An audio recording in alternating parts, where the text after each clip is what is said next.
Mauricio Guima, abogado de Diario El Universo, uno de los abogados de Diario El Universo. Mauricio, muy buenos días. Buenos días, Janet. Bienvenido. Las noticias no son buenas ni para Diario El Universo ni tampoco para la libertad de expresión aquí en el Ecuador. Ayer se ratificó la sentencia impuesta en contra de Diario El Universo, $40 millones y cárcel de 3 años para sus directivos y el ex editorialista Emilio Palacio. ¿Cómo lo toma la defensa? Bueno, Janet, la verdad era una decisión que la estábamos esperando. Le recuerdo a la ciudadanía que nosotros fuimos a esta audiencia a ser juzgados por un tribunal que no se conformó de acuerdo a la ley, a ser juzgados por un grupo de magistrados que no fueron designados mediante sorteo público, a ser juzgados por un grupo de ministros que ni siquiera había leído el caso. Ayer durante la audiencia quedó demostrado por las preguntas que los jueces hacían que ni siquiera habían leído la propia sentencia que el presidente de la República les ordenó leer. Ni siquiera eso, Janet. Y lo que es peor... ¿Qué pruebas tiene para decir eso? ¿Qué sucedió durante esa audiencia que fue secreta y, o mejor dicho, que no pudo ser registrada por los medios de comunicación? Las preguntas que ellos hacían demostraban su desconocimiento absoluto incluso de la sentencia de segunda instancia. En algún momento el doctor Emilio Romero estaba argumentando la incorrecta interpretación y el incorrecto uso de un artículo de la Ley de Comunicación Española que cita como fundamento el fallo de segunda instancia. Y el magistrado oponente preguntó qué tiene eso que ver con el caso, cuando ese artículo fue citado como uno de los fundamentos principales de la sentencia de segunda instancia. Adicionalmente, cuando el abogado Jofre Campaña estaba argumentando por qué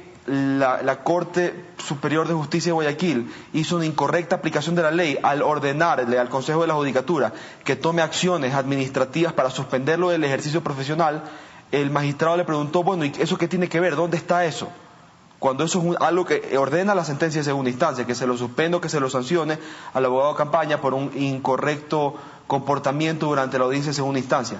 Lo que es peor, la verdad es que no es la primera vez, Janet, que nosotros vamos a una audiencia y sentimos que ni siquiera somos escuchados por los magistrados. El día de ayer fue una audiencia larga porque nosotros suponíamos que teníamos que, si no habían leído el juicio, había que ayudarlos un poco a empaparlos de todos los aspectos procesales y legales que están en el expediente. Pero la decepción fue tal que uno de los ministros llegó incluso a dormirse durante la audiencia. ¿Cuál ministro? Y aquí tengo la foto del señor Paul Íñiguez, completamente, a esa cámara, por favor. Completamente por favor, dormido. Si podemos enfocar. No puede ser posible, Janet. Vamos a una audiencia a ser juzgados por ministros que no han sido designados mediante sorteo, por jueces que no han leído el expediente y encima, en el momento en que tienen que escuchar, en el momento en que deberían considerar los argumentos de la defensa, se duermen. ¿Qué le está pasando al país? ¿Y cómo hicimos para despertar al juez dormilón? Bueno, hubo que toser, hubo que alzar un poco la voz, pero la verdad es que la decepción fue grande. Y le repito, la verdad es que no es la primera vez que vamos a una audiencia en este caso y sentimos que los ministros ni siquiera escuchan. Le repito, y aquí llegó al extremo este señor de haberse quedado dormido, ¿no? Mauricio, una vez conocida el rechazo de este recurso de casación, ¿cuáles son las aberraciones jurídicas que también se ratifican con esa sentencia y que ponen en peligro futuros procesos en donde cualquier ecuatoriano puede acudir a la justicia para que pues se los utilice injustamente o para sancionar injustamente a otras personas? Bueno, son muchísimos. Me gustaría comenzar por el tema de la desproporcionalidad de la sanción y de la pena. Al terminar la rueda de prensa tuve el desagrado de escuchar al presidente de la República decir que él incentiva a cualquier ciudadano ya a irse contra cualquier radio, televisión, periódico que lo ofenda o que sienta que lo ofenda, y que ya no solo se podía ir contra el periodista que escribe la nota o que hace una entrevista, sino también contra los dueños o directivos del medio. Lo gravísimo de esto de aquí, en primer lugar, es que se consolida una desproporcionalidad en los pedidos de indemnización que puede formular a alguien por el hecho de sentirse agraviado. Esto de los 40 millones quedó en evidencia como un ridículo cuando se hizo un cuadro comparativo entre las indemnizaciones que paga la Corte Interamericana de Derechos Humanos frente a las indemnizaciones que las Cortes del Ecuador le dan al presidente de la República. ¿Cuál es la máxima sanción económica que ha impuesto la Corte Interamericana? La máxima sanción económica fue en un caso contra Nicaragua, en el que se sancionó al Estado por haber violado el derecho a la integridad personal de una señora que fue violada y que fue descuartizada, haciendo parecer un crimen político como un crimen pasional. Y en ese caso, donde la señora fue violada y descuartizada, la Corte Interamericana ordenó el pago de una indemnización de $600.000, que es uno de los topes a los que ha llegado la Corte Interamericana. Como usted podrá ver, pues no hay ni punto de comparación con los 40 millones que han ordenado que se pague el presidente de la República. Adicional, pero en el caso de los hermanos Restrepo, en el caso de los hermanos, es un caso que no $1 millón por cada uno. Sí, pero eso es un caso que lo resolvió el Estado motu propio. O sea, no fue una sentencia de la Corte Interamericana, sino que fue el Estado el que voluntariamente llegó a un acuerdo con el padre de los señores Restrepo, y ahí sí efectivamente la indemnización fue de $1 millón. Pero nuevamente, no se compara con los 40 millones que el presidente de la República pide en este caso. Ni con los 80 que pedía, ¿no? Igualmente, de ninguna manera. Adicionalmente, se dijo algo sumamente grave. Se dijo por parte de la defensa, y fue aceptado por los jueces, que la jurisprudencia de los organismos internacionales de derechos humanos, como la Corte Interamericana o las opiniones consultivas de la Comisión, no tienen ningún valor para el Estado ecuatoriano, que son declaraciones referenciales, de buena voluntad, que depende ya del juez interno tomar o no en consideración. Eso es algo sumamente grave que contradice expresamente lo que ha dicho la Corte Interamericana, porque la Corte Interamericana, en una serie de casos, se me ocurre uno, Almonacid contra Chile, ha dicho que no solo es vinculante el convenio, sino también la interpretación que hace del convenio el órgano de justicia reconocido como jurisdiccional por la propia Convención Americana, y los jueces aceptaron estos argumentos de que esa jurisprudencia no tiene valor alguno para el Estado, que lo vinculante es la Convención y que lo que diga la jurisprudencia los tiene sin cuidado. Adicionalmente, se consolidó la posibilidad de acusar a una compañía anónima dentro de un juicio penal. Se lo responsabiliza de haber cometido un delito. Exactamente, y lo que más sorprendió realmente a la defensa fue que a lo largo de toda la exposición del señor Allenberg Vera, él haya dicho que no se acusó a la compañía anónima, que no se la acusó. Luego, en el espacio de contrarréplica, demostramos documentadamente que hay 7 acusaciones en la querella contra la compañía anónima, y aún así los jueces, contra el documento real, se dijeron que no había habido una acusación a la compañía anónima, pero que de todas formas ella había sido instrumentalizada y que había que pagar los 40 millones, y que esa era una suma hasta baja, considerando el daño que se había causado al presidente de la República. Eso fue lo que dijo la defensa y lo que fue aceptado por los jueces.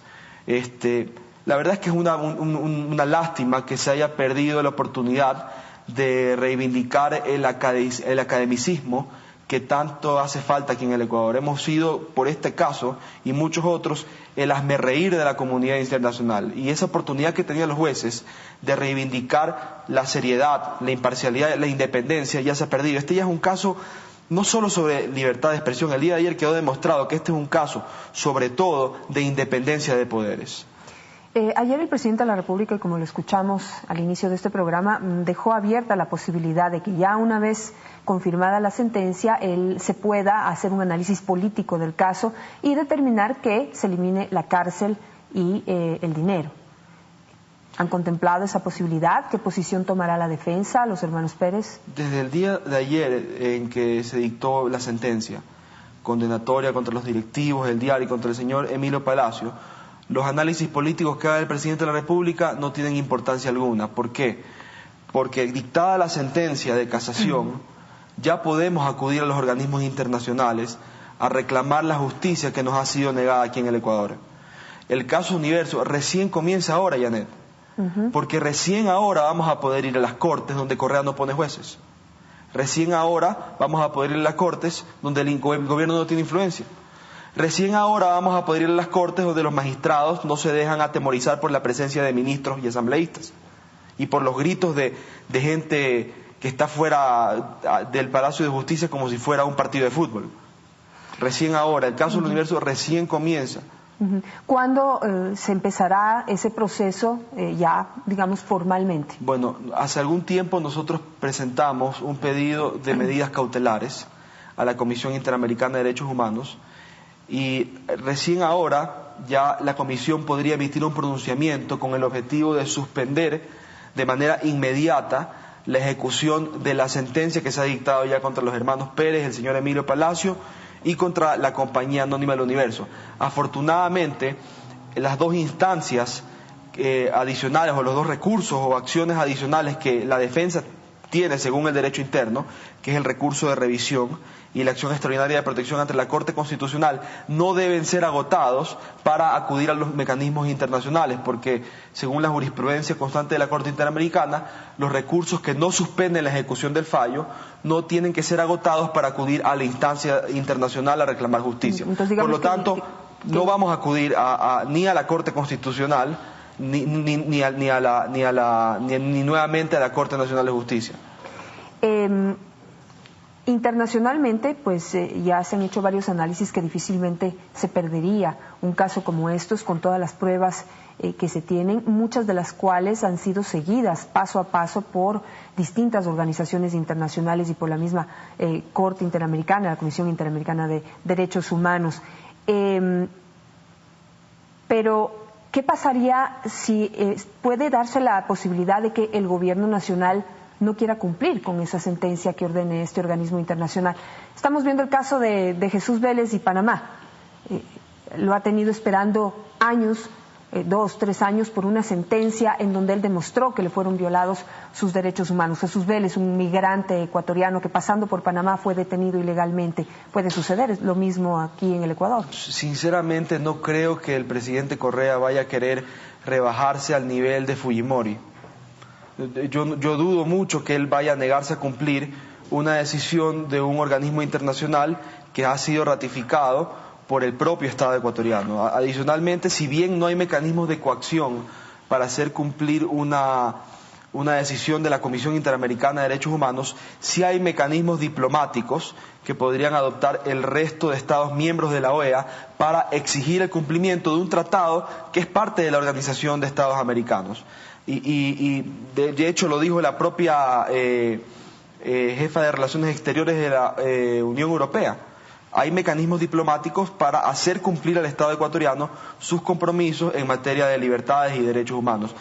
Como le repito, si bien no hay mecanismos para hacer cumplir mediante la fuerza esta decisión, sí hay vías diplomáticas para que el resto de Estados miembros de la comunidad internacional le exijan al Estado ecuatoriano respetar a los derechos humanos y respetar los tratados internacionales. Pero le repito, no creo que el presidente Correa se quiera poner tan en evidencia y quiera rebajarse ya de frente al nivel de un tipo como Fujimori, que en algún momento quiso denunciar o renunciar al Pacto de San José por no cumplir una decisión de la Corte Interamericana. Los hermanos Pérez ya han manifestado en varias ocasiones que no tienen los 40 millones que el presidente Correa solicita.